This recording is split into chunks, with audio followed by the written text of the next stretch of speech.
Ahoy, Nakama, I'm Jiro. I'm Keiko. Welcome to to Mean Minion. Here, we uncover the biggest mysteries of One Piece. From theories to reveals, we've got you covered.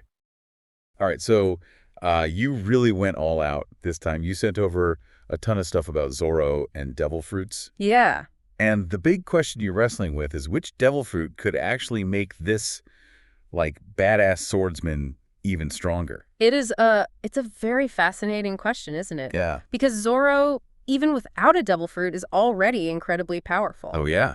His Santorio wielding 3 swords at the same time, combined with his remarkable strength, agility, and endurance. Oh, yeah, he's a beast. Make him a force to be reckoned with. We can't forget the Hashoku. I mean, for those who aren't totally up to speed, Arpachi's like that spiritual energy in one piece. Right. And Zoro uses Buso Shoku Haki to harden his body, and Swords Ken Bunshoku Haki to sense his opponents. Mm. And even the incredibly rare Hashoku Haki, like Conqueror's Spirit. Right. So Zoro's already a beast, but adding a devil fruit into the mix, Yeah. that could either elevate him to like god tier or could totally backfire. Right. So, Okay, let's dive into some of these devil fruit possibilities. First up, we have the Buki Buki Nomi, the Arms fruit. okay. This one lets the user turn into any weapon imaginable. Right. So imagine Zoro transforming his arms into swords, axes, maybe even a giant spiked mace.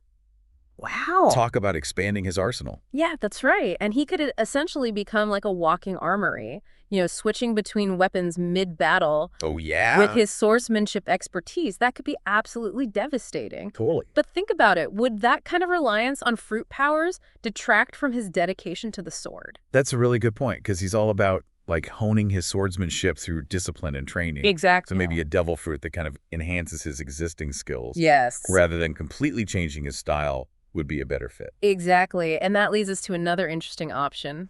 Okay. Onagumo's devil fruit.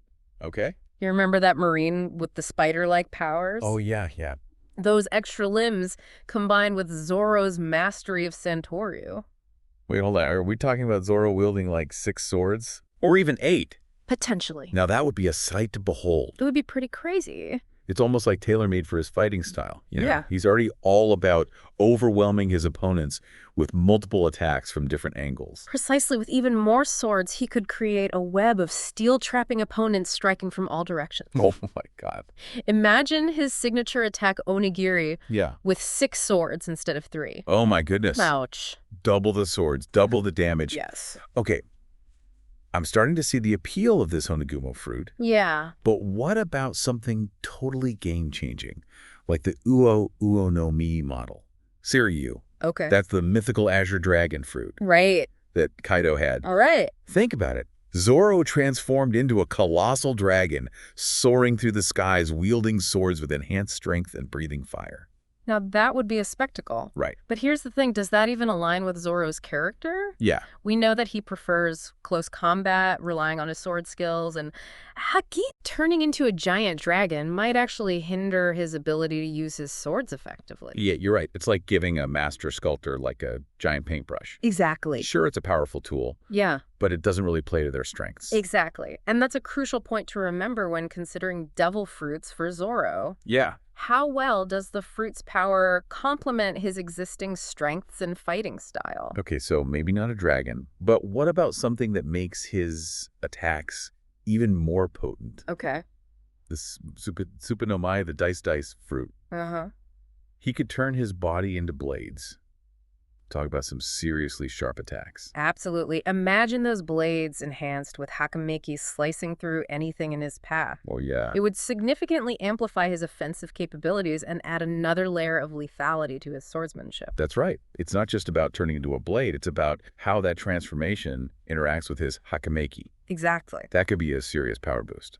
For sure. And it wouldn't fundamentally change his fighting style. It would just make it even deadlier. Right. However, one concern could be the potential distraction. Oh. If Zoro focuses too much on the transformation and less on his swordsmanship, Yeah. it could backfire. Right. Good point. It's all about balance. Yes. Right. The devil fruit should enhance his skills, Yes. not replace them. Exactly. But what if, instead of boosting his offense, we gave him a way to totally disarm his opponents? Yes. You're thinking about the sabunome, Yes. the rust fruit. Exactly. Okay. Imagine Zoro facing off against a swordsman, and suddenly their precious blade turns to dust. Wow. That would be quite a psychological advantage, don't you think?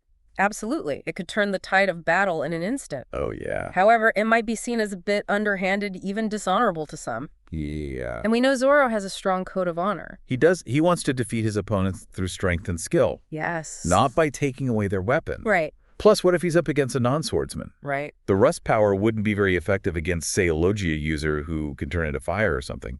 Exactly. We need to consider the practicality of each fruit and how it would fare against a variety of opponents and situations. Okay, so we've seen some devil fruits that could potentially boost Zoro's power. Yes. But what about ones that might actually hold him back? Okay.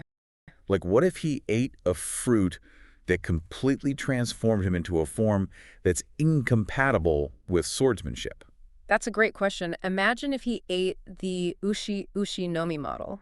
Giraffe. Oh, God. While a giraffe's long neck could offer some advantages, it would drastically restrict his movement and make it practically impossible to wield his swords effectively. Awkward giraffe style doesn't exactly strike fear into the hearts of his enemies. Not quite. No. And that's a prime example of how a devil fruit, while granting unique powers, could actually be detrimental to Zoro's fighting style. All right, so a giant giraffe is out. Yeah. But what about devil fruits that mess with his strength or stamina? Okay. He's known for his incredible endurance. He is. Like, what if a devil fruit drained his energy every time he used its power or made him super clumsy? That would be a significant disadvantage. Yeah. Zoro's fighting style demands immense physical strength and stamina. Yeah. Anything that weakens those attributes would severely impact his ability to fight effectively. Okay, so anything that makes him weaker or less agile is a no-go. Right.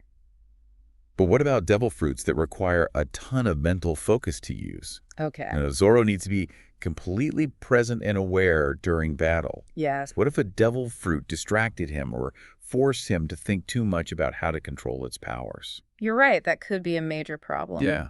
Swordsmanship requires constant focus and awareness of your surroundings. Yeah. A devil fruit that demands too much mental energy could leave Zoro vulnerable and throw off his game. So we've seen devil fruits that could potentially power him up, Mm-hmm. and some that would definitely be a step backward. Right. But here's the million-berry question. Okay. Even if a devil fruit could make Zoro objectively stronger, would it actually change who he is as a swordsman? Enjoying the journey? Like, subscribe and hit the bell to stay with us. Back to the adventure. Welcome back. So we've been dissecting Zoro's fighting style and exploring how these various devil fruits could impact his abilities. Yep. But now, after sifting through all these possibilities, I think it's time to reveal our top pick. Okay. The devil fruit that we think could truly elevate Zoro without compromising his essence as a swordsman. Ooh, okay. I'm on the edge of my seat. Lay it on me. All right. The devil fruit that we believe best suits Zoro is Onegumo's devil fruit, Okay. the one that grants spider-like abilities. The spider fruit, I have to admit, when we first started talking about this one, I was picturing Zoro with 8 swords, and it was pretty wild. Yeah. But how would this actually make him stronger? Well, think about it. Zoro Centauryu already utilizes multiple swords Right. and focuses on attacking from various angles. Onegumo's fruit would naturally enhance that. Okay. With those extra limbs, he could wield even more swords, amplifying his signature multi-directional attacks. So it's not just about having more swords, it's about maximizing his existing style. Exactly. It's like giving a world-class archer a bow with even greater range and accuracy. Precisely imagine his iconic attacks like Onigiri or Tatsumaki, Yeah. but with double the swords. Oh my God. Coming at you from unexpected directions. It would be a whirlwind of steel, almost impossible to defend against. That's a pretty awesome image. And it's not just a fence. Those extra limbs could also boost his defense. Exactly. He could block attacks from multiple directions simultaneously, Whoa.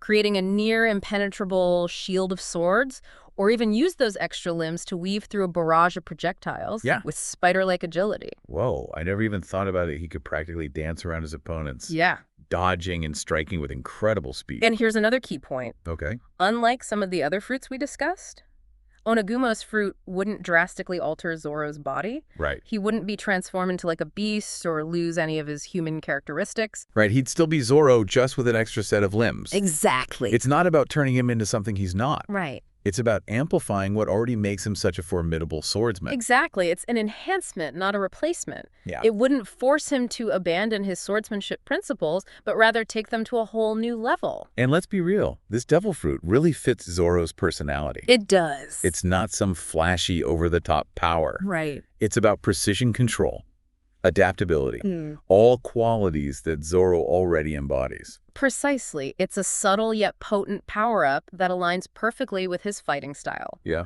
And wouldn't it be awesome to see him weaving those extra limbs into his signature moves? Oh my God. It would add a whole new layer of visual spectacle to his battles. Speaking of visuals, I can already picture Zoro using those extra limbs to create a web of swords, Yes. trapping his opponents like a spider that would be both terrifying and incredibly cool to watch. Imagine the psychological impact as well. Oh, yeah. His enemies would be facing not just one Zoro, Oh, my God. but what would seem like multiple sword-wielding entities striking from every angle. That's right. It would mess with their minds, make them hesitate, Yeah. which would give Zoro an even bigger advantage. And let's not forget the strategic possibilities. Oh, yeah. Imagine Zoro using those extra limbs to disarm his opponents, grab onto objects for leverage, or even swing through the environment like Spider-Man. It would drastically increase his mobility and versatility in combat. Now, I know we've been focused on how Onagumo's fruit would boost Zoro's physical abilities, Right. but what about the mental aspect? Wouldn't controlling those extra limbs require a lot of concentration? That's a valid point. Yeah. Mastering any devil fruit requires practice and focus. Yeah. But consider this, Zoro already displays incredible mental discipline and concentration during battle. Right. He can flawlessly execute complex sword techniques while simultaneously using Hockey Hat. That's true. He's like a master of multitasking, even under immense pressure. So learning to control a few extra limbs wouldn't be that far-fetched for him. Exactly. And with practice, I'm sure those extra limbs would become second nature to him, like an extension of his own body. Yeah. It's about honing that mind-body connection that Zoro already excels at. All right, so we've established that Onagumo's devil fruit could potentially make Zoro a true beast in battle, Yes. enhancing his existing abilities without compromising his core identity as a swordsman. But here's the big question that lingers. Would Zoro, with his strong code of honor and dedication to the way of the sword, even choose to consume a devil fruit? I mean, we spent this whole deep dive exploring how a devil fruit could affect Zoro, and I think we've landed on a pretty amazing fit with Onagumo's spider fruit. Yeah.